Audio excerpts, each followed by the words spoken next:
Kitab Yakobus.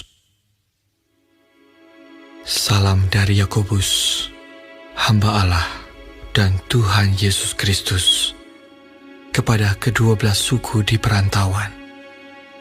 Saudara-saudaraku, anggaplah sebagai suatu kebahagiaan apabila kamu jatuh ke dalam berbagai-bagai pencobaan. Sebab kamu tahu bahwa ujian terhadap imanmu itu menghasilkan ketekunan. Dan biarkanlah ketekunan itu memperoleh buah yang matang, supaya kamu menjadi sempurna dan utuh dan tak kekurangan suatu apapun. Tetapi apabila di antara kamu ada yang kekurangan hikmat, hendaklah ia memintakannya kepada Allah, yang memberikan kepada semua orang dengan murah hati dan dengan tidak membangkit-bangkit, maka hal itu akan diberikan kepadanya. Hendaklah ia memintanya dalam iman, dan sama sekali jangan bimbang, sebab orang yang bimbang sama dengan gelombang laut yang diombang-ambingkan kian kemari oleh angin. Orang yang demikian janganlah mengira bahwa ia akan menerima sesuatu dari Tuhan. Sebab orang yang mendua hati tidak akan tenang dalam hidupnya. Baiklah saudara yang berada dalam keadaan yang rendah, bermegah karena kedudukannya yang tinggi, dan orang kaya karena kedudukannya yang rendah. Sebab ia akan lenyap seperti bunga rumput.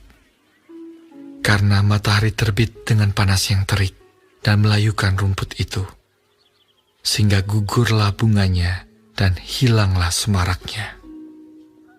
Demikian jugalah halnya dengan orang kaya. Di tengah-tengah segala usahanya, ia akan lenyap.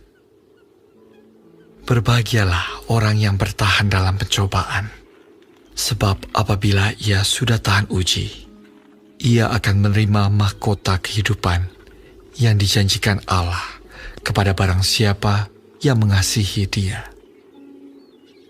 Apabila seorang dicobai, janganlah ia berkata, "Pencobaan ini datang dari Allah," sebab Allah tidak dapat dicobai oleh yang jahat, dan ia sendiri tidak mencobai siapapun. Tetapi tiap-tiap orang dicobai oleh keinginannya sendiri, karena ia diseret dan dipikat olehnya.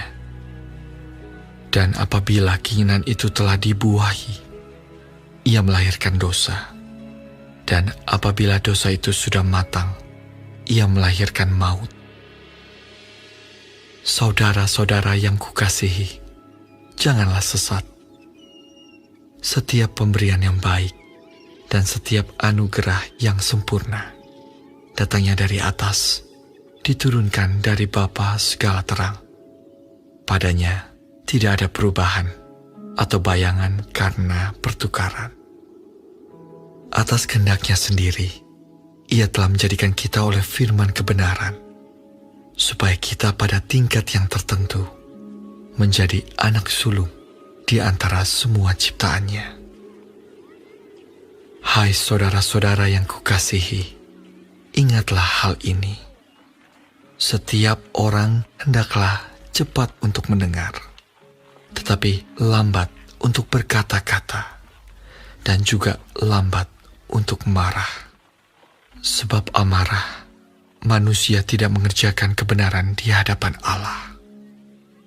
Sebab itu, buanglah segala sesuatu yang kotor dan kejahatan yang begitu banyak itu, dan terimalah dengan lemah lembut firman yang tertanam di dalam hatimu, yang berkuasa menyelamatkan jiwamu.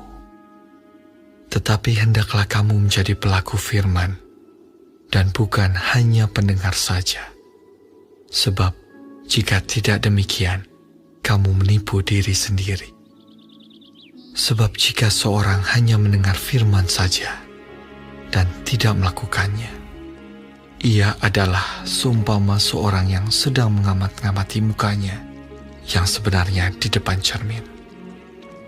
Baru saja ia memandang dirinya, ia sudah pergi, atau ia segera lupa bagaimana rupanya. Tetapi barang siapa meneliti hukum yang sempurna, yaitu hukum yang memerdekakan orang, dan ia bertekun di dalamnya, jadi bukan hanya mendengar untuk melupakannya, tetapi sungguh-sungguh melakukannya, ia akan berbahagia oleh perbuatannya. Jikalau ada seorang menganggap dirinya beribadah, tetapi tidak mengekang lidahnya, ia menipu dirinya sendiri, maka sia-sialah ibadahnya. Ibadah yang murni dan yang tak bercacat di hadapan Allah Bapa kita ialah mengunjungi yatim piatu dan janda-janda dalam kesusahan mereka, dan menjaga supaya dirinya sendiri tidak dicemarkan oleh dunia.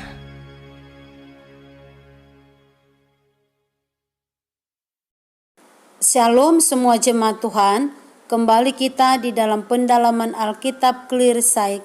Sekarang kita sudah memasuki kitab Yakobus 1. Tuhan Yesus memberkati. Penulis surat ini adalah Yakobus sendiri. Dikatakan di dalam ayat 2-4, saudara-saudaraku, anggaplah sebagai suatu kebahagiaan apabila kamu jatuh ke dalam berbagai-bagai pencobaan, sebab kamu tahu bahwa ujian terhadap imanmu itu menghasilkan ketekunan, dan biarlah ketekunan itu memperoleh buah yang matang, supaya kamu menjadi sempurna dan utuh dan tak kekurangan suatu apapun. Apakah ketika kita orang Kristen mengalami atau menghadapi pencobaan tidak boleh berduka cita? Tentu tidaklah benar demikian. Dalam menghadapi pencobaan dan pergumulan yang berat, kita masih hidup di dalam dunia yang realita.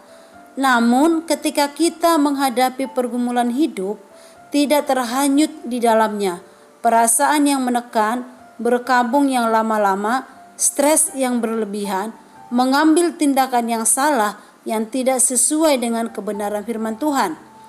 Mengapa kita tidak sampai seperti itu?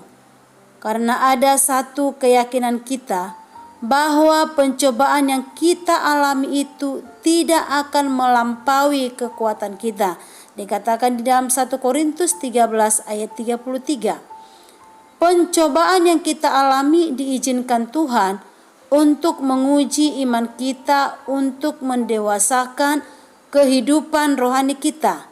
Ketika kita orang Kristen mengalami proses pergumulan dari duka cita menjadi sukacita, bukan berarti semua menyenangkan dan bukan berarti semua persoalan selesai, tetapi tergantung kepada pengenalan kita akan Tuhan yang mampu memberikan kekuatan kepada kita ketika kita menghadapi segala pencobaan. Pengenalan kita akan Tuhan akan menolong kita di dalam menyingkapi setiap persoalan yang kita hadapi dengan hikmat.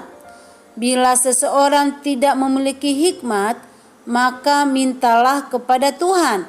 Di ayat 5 dikatakan, tetapi apabila di antara kamu ada yang kekurangan hikmat, hendaklah ia memintakannya kepada Allah yang memberikan kepada semua orang dengan murah hati dan dengan tidak membangkit-bangkit, maka hal itu akan diberikan kepadanya. Caranya adalah dengan berdoa, baca Alkitab, dan lakukan taat akan apa yang Tuhan perintahkan kepada kita. Pencobaan di dalam Tuhan tidak kenal status, kaya, miskin, pintar, bodoh, laki-laki, perempuan, tua, muda, semua pasti mengalaminya. Tapi sekali lagi, tergantung bagaimana kita menyikapi masalah tersebut bersama dengan Tuhan. Tuhan bukan saja hanya mengizinkan adanya pencobaan itu, tapi juga membimbing kita untuk keluar sebagai pemenang dari pencobaan tersebut. karena tidak akan selamanya badai itu ada. Di ayat 12 dikatakan, berbahagialah orang yang bertahan dalam pencobaan, sebab apabila ia sudah tahan uji, ia akan menerima mahkota kehidupan yang dijanjikan Allah kepada barang siapa yang mengasihi Dia. Dikatakan di dalam ayat 19-22, hai saudara-saudara yang kukasihi, ingatlah hal ini, setiap orang hendaklah cepat untuk mendengar, tetapi lambat untuk berkata-kata, dan juga lambat untuk marah. Sebab amarah manusia tidak mengerjakan kebenaran di hadapan Allah. Sebab itu, buanglah segala sesuatu yang kotor dan kejahatan yang begitu banyak itu, dan terimalah dengan lemah lembut firman yang tertanam di dalam hatimu, yang berkuasa menyelamatkan jiwamu. Tetapi hendaklah kamu menjadi pelaku firman dan bukan hanya pendengar saja. Sebab jika tidak demikian, kamu menipu diri sendiri. Kristen dan firman-Nya tidak bisa dipisahkan. Bagaimana orang Kristen tahu tentang kebenaran firman-Nya? Tidak lain dan tidak bukan selain membaca, mendengar, dan melakukan firman-Nya. Mendengar tanpa berbuat sama seperti orang yang bercermin, kemudian lupa apa yang dilihatnya. Tanpa membaca dan mendengar, orang juga tidak tahu apa yang harus dilakukannya. Jadi, menjadi pelaku dan pendengar firman Tuhan akan membongkar sifat lama kita yang masih menempel dan menggantikannya dengan sifat yang baru dan buah roh. Di ayat 22 dikatakan, tetapi hendaklah kamu menjadi pelaku firman dan bukan hanya pendengar saja, sebab jika tidak demikian, kamu menipu diri sendiri. Di ayat 27 dikatakan, ibadah yang murni dan yang tak bercacat di hadapan Allah Bapa kita ialah mengunjungi yatim piatu dan janda-janda dalam kesusahan mereka dan menjaga supaya dirinya sendiri tidak dicemarkan oleh dunia. Amin. Tuhan Yesus memberkati.